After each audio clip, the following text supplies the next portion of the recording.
Quand la colère tient la calebasse, c'est le cœur qui boit le poison. Elle avait cru vivre une histoire simple, presque bénie.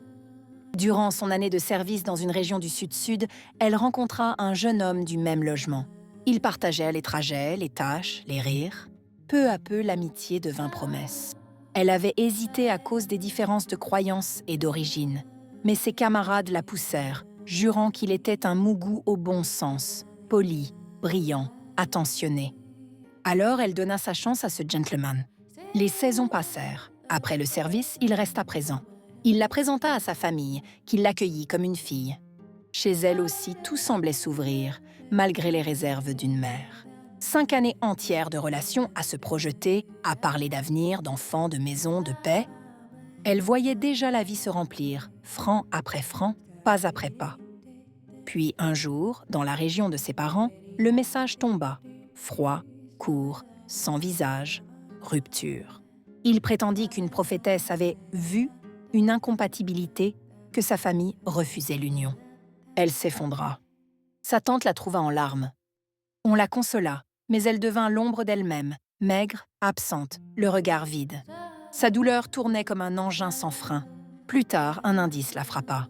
Une publication où il célébrait une autre femme avec des mots sucrés. La vérité sortit par une bouche indirecte. Pendant qu'il l'aimait en apparence, il construisait ailleurs. Son chagrin se changea en rage. Elle voulut se venger, coûte que coûte, comme si sa dignité devait être recollée par un coup rendu. Avec une amie, elle consulta une prophétesse.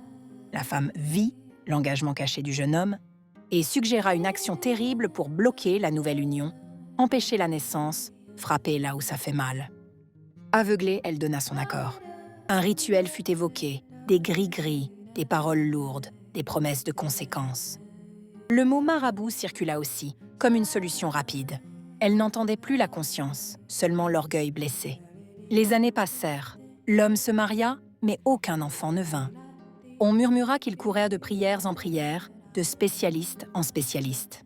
Et elle, au lieu de se sentir victorieuse, sentit la honte lui coller à la peau. Sa paix s'était vidée. Elle craignait même que son propre chemin se ferme, que sa vie se fige dans un bisy permanent, comme si elle portait elle-même la chaîne qu'elle avait voulue pour l'autre. Elle retourna demander qu'on détache ce qui avait été noué.